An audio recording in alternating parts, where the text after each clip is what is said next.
Was Jeffrey Epstein weak? He was a powerful man with powerful friends.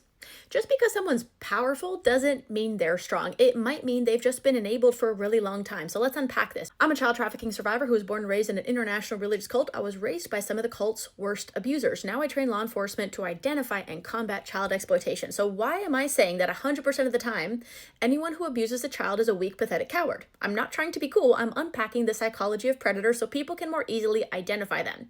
But it's also to correct the premise, because a lot of times people fear things they don't understand. Some of the most dangerous predators in our society today hide behind the illusion of power. Look, I was raised by predators. Some of the worst, most abusive people in that cult raised me, okay? I'm speaking from lived experience, and I'm here to unpack these patterns so people can better identify the real problems and make sure our solutions are actually effective. That comes from understanding the problem. So let's unpack this. Every time I see law enforcement arresting a child predator, I see the mask rip off. I see them blubbering and crying and pissing themselves and shitting themselves and vomiting.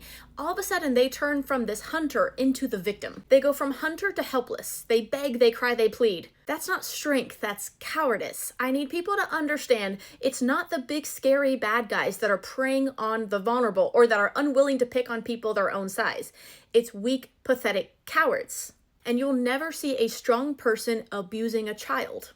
I'll get back to Jeffrey Epstein, but I want to just speak from lived experience real quick. I was raised by Jeremy Spencer. He was one of the most notorious abusers in the cult. He was also a world famous slide guitarist. He was with Fleetwood Mac. He joined this cult.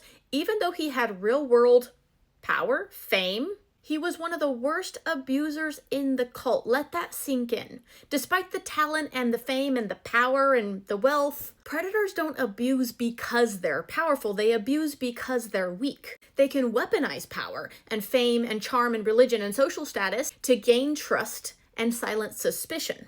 The most dangerous predators hide in plain sight. Today, still protected by institutions, and too often the public believes them over their victims. That's not strength. That's cowardice manipulating fame to assert control over the innocent. Epstein didn't earn respect. He bought access. He blackmailed influence. He wasn't respected. He was feared. He was enabled and protected. Many or maybe all predators, no matter how rich or famous or religious or protected, are fundamentally broken inside. They crave control because they lack internal stability. They're not healthy people. They also groom their victims to maintain this illusion of control and to reduce their risk of getting caught. That's the most dangerous kind of predator, the people who manipulate perception, the ones who both prey on children and manipulate the blind trust of adults because the predators are in a position of power. Epstein wasn't powerful because he was strong. He was powerful because the system was too corrupt.